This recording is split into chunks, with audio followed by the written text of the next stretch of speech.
Olá, dando continuidade à nossa disciplina de Química Inorgânica, hoje nós vamos falar sobre a aplicação de compostos das famílias do nitrogênio e do oxigênio. Novamente mostrando a vocês, aqui estão os grupos do nitrogênio e do oxigênio. Então nós vamos falar sobre alguns compostos dessas duas famílias e, obviamente, alguns compostos interessantes contendo elementos dessas duas famílias, nós já comentamos aqui, mas vamos chamar a atenção na aula de hoje para alguns exemplos pontuais. Seguramente, o nitrogênio, oxigênio, fósforo, enxofre e outros elementos, mas principalmente desses que nós vamos falar na aula de hoje, são elementos essenciais para a nossa vida. Isso por quê? Porque nós temos várias biomoléculas no nosso organismo que são essenciais, que contêm ou nitrogênio, ou fósforo, ou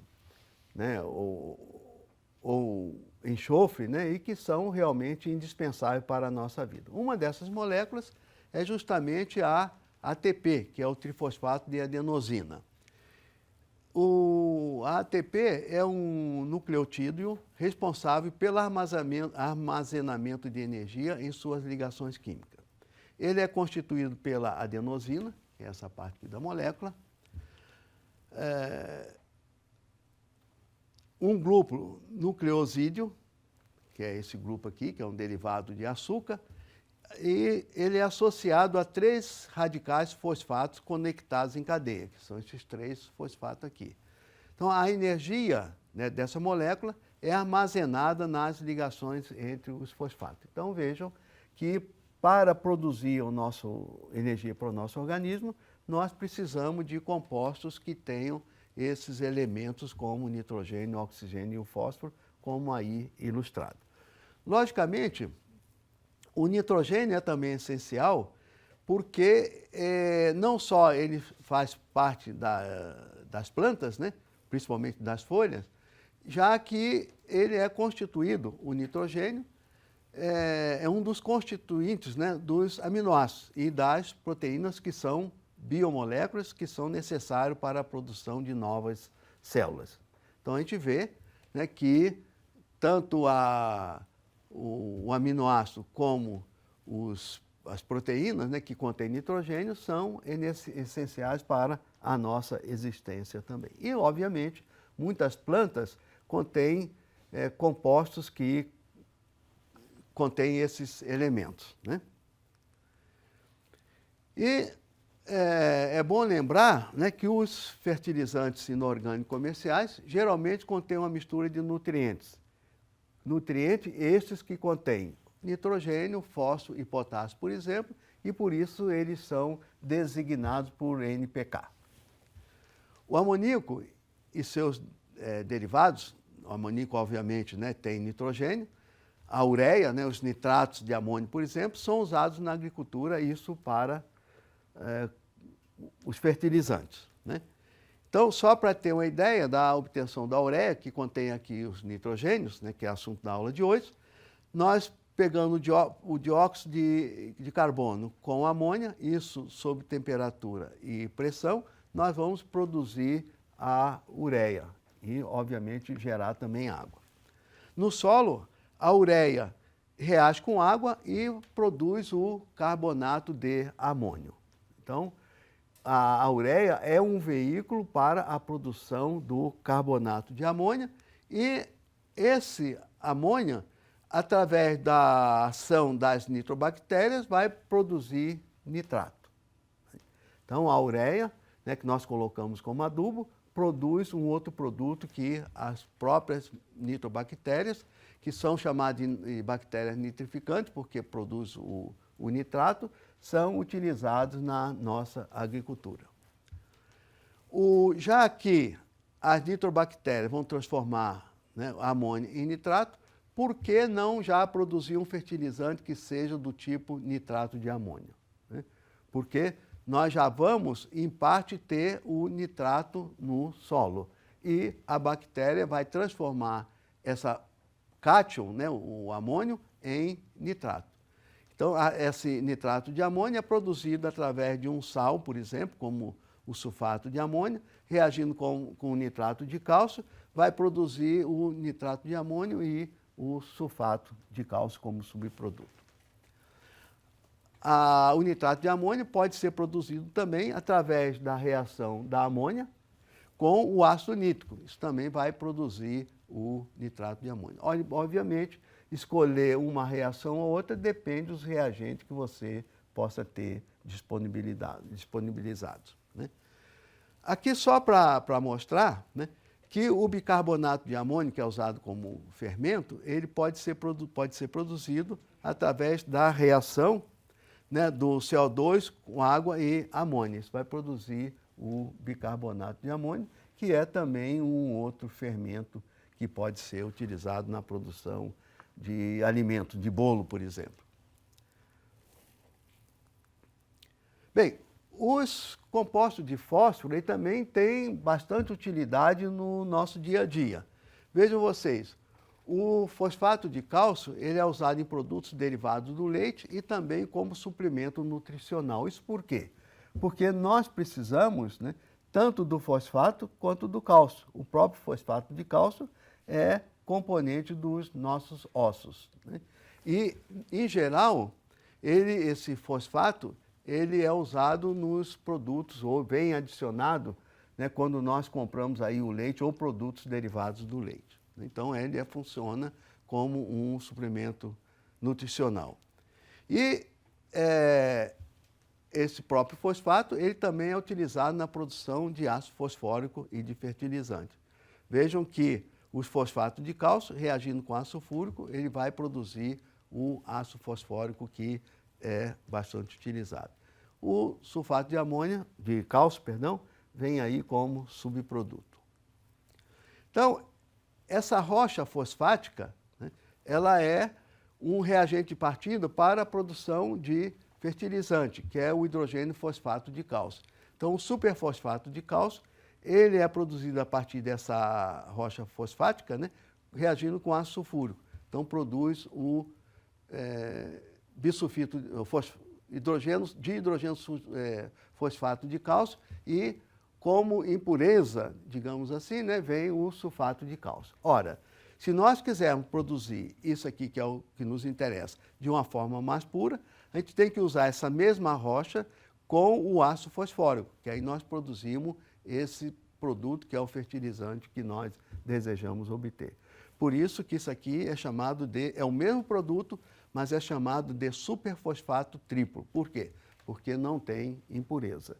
Então, é uma forma de obter um produto que vai ser 100% utilizado, de fato, como o fertilizante, né? Bem, aqui é uma história bastante curiosa, né, da aplicação do ácido fosfórico, né? Ele é usado também em refrigerante, né, como acidulante, para baixar o pH da bebida. As nossas bebidas cola, elas têm pH ácido. Isso por quê? Porque na produção das colas é adicionado o ácido fosfórico, que é para neutralizar o sabor do açúcar, que é adicionado na produção dessa cola, né? Então, por isso é que, às vezes, a gente usa, né, as bebidas cola para desentupir pia, né, coisas semelhantes, né, para limpar objetos. Isso por quê? Porque elas têm o ácido fosfórico como um dos componentes. E, obviamente, né, o nosso organismo aceita bem isso porque o nosso organismo tem um pH em vários locais que é ácido. E esse ácido fosfórico, né, ele é usado na remoção de ferrugem e, por isso, ele é excelente para proteger superfícies metálicas cromadas. Vejam vocês, como é que é curioso. Se você tem um para-choque de um carro, por exemplo, que é cromado, se aparece algum tipo de ferrugem, você pode passar ou o ácido fosfórico ou mesmo a bebida cola, esfregar nessa superfície que tem esse ponto de ferrugem, você vai remover esta ferrugem. Por quê? Porque o ácido fosfórico reage com a ferrugem, que é o óxido de ferro, produzindo o fosfato de ferro. Então vejam daí o porquê né, do uso de algumas bebidas cola para fazer limpeza de alguns objetos. E é interessante lembrar ainda que essa superfície cromada, obviamente, tem cromo, né? Então, quando você passa o ácido fosfórico ou a bebida cola, o ácido vai reagir com o crômio, formando uma superfície protetora do nosso objeto, que é a superfície formada por o fosfato de crômio. Então, isso mata uma certa curiosidade, o porquê que algumas bebidas cola são utilizadas não como refrigerante, para líquido de limpeza. Bem, há alguns compostos de oxigênio, da família do oxigênio, né, como contendo enxofre, por exemplo, são utilizados para a vulcanização da borracha. As pontes de enxofre que nós adicionamos na borracha, no processo de melhoramento da qualidade da borracha, que é a vulcanização, as pontes de enxofre fazem com que a borracha apresente baixa esterese e baixa deformação permanente. O que vem a ser a esterese? Isso é um processo que se refere ao atraso da resposta de um sistema, quando se faz alguma solicitação externa. Ou seja, se você pegar a borracha, apertar ou um pneu, né, e ele não voltar à conformação original, é porque o processo de esterese está atuando aí, está atrasando a resposta do processo de voltar da borracha ao seu volume, digamos, né, ou à sua forma original, né? Então, o material fica mais resistente, também porque as pontes de enxofre dificultam o rompimento da borracha quando ela é esticada. Ou seja, a vulcanização faz com que a borracha fique de melhor qualidade. Então, o processo de vulcanização de uma borracha é simplesmente uma reação, né, com algum composto que tenha enxofre para formar esse tipo de ponte. Aqui nós damos um exemplo da vulcanização de uma borracha sintética que é a cis 1,4-poliisopreno. Veja que aqui tem duplas ligações. Quando nós colocamos o enxofre, né, nós estamos aqui fazendo com que essa dupla seja eliminada e formando então aqui pontes de enxofre. Isso forma o que nós chamamos de borracha vulcanizada, né? É uma restauração de uma borracha que foi danificada, por exemplo, né? E o ácido sulfúrico, né, nós já comentamos, né, que ele é bastante usado nas baterias, né, de chumbo ácido. Isso por quê? Né, porque ele funciona como um eletrólito. A reação geral que ocorre nas baterias é essa aqui, formando, né, a partir da reação do ácido sulfúrico com o chumbo e o óxido de chumbo, que são componentes da bateria de carro, por exemplo, formando o sulfato de chumbo, né? E na indústria, o ácido sulfúrico é bastante utilizado na produção de fertilizante, né? Nós pegamos aqui, né, por exemplo, né, o sulfato de cálcio, nós vamos obter o dihidrogênio fosfato de cálcio, que é o fertilizante. Então, o ácido sulfúrico também é bastante utilizado na indústria. Podemos até dizer que o desenvolvimento econômico de um país pode ser medido pela quantidade de ácido sulfúrico que se consome, porque em vários processos, por exemplo, produção de fertilizante, né, e vários outros, né, entra o ácido sulfúrico. Aqui está, né, o ácido sulfúrico novamente, né, formando o sulfato de amônio, lembrando que a amônia, através das bactérias, forma um nitrato, né? Então ele pode ser usado como fertilizante, né, na produção de fertilizante, mais propriamente, e também pode ser usado na produção de papel, na produção de corantes, na produção de medicamentos, tintas, inseticidas, explosivos, além de ser usado também nas indústrias petroquímicas para o refinamento do petróleo. O ácido sulfúrico também é usado num processo chamado de decapagem. Isso vem a ser o quê? É um processo de remoção de camada de impurezas, isso na fabricação de peças de aço. Ou seja, se tem algum ferro ou alguma impureza contendo ferro no processo de fabricação do aço ou no próprio aço, nós vamos poder utilizar o ácido sulfúrico para reagir, por exemplo, com a ferrugem e tornar o aço de melhor qualidade.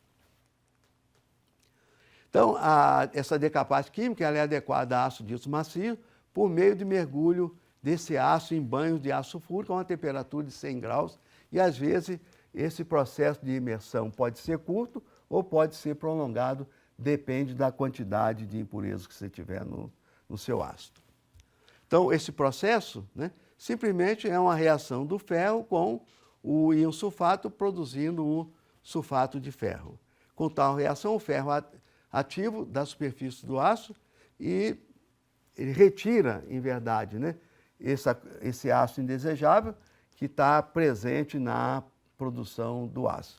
E, obviamente, a superfície fica limpa e o aço é produzido com melhor qualidade. Uma outra utilização de algum produto de enxofre, como de sulfeto de enxofre, é na produção do rayon, que é um tecido que foi amplamente utilizado até pouco tempo, e ainda é, mas já foi utilizado mais amplamente, né? Que é um tecido fino, parecido com a seda, que não amarrota com facilidade e que ele vem justamente da produção, né, pelo tratamento da celulose, que é tratado com uma base, né, o hidróxido de sódio, e o sulfeto de carbono. E isso gera o tecido que é o rayon. Isso ainda é bastante utilizado, é um tecido leve e de boa qualidade.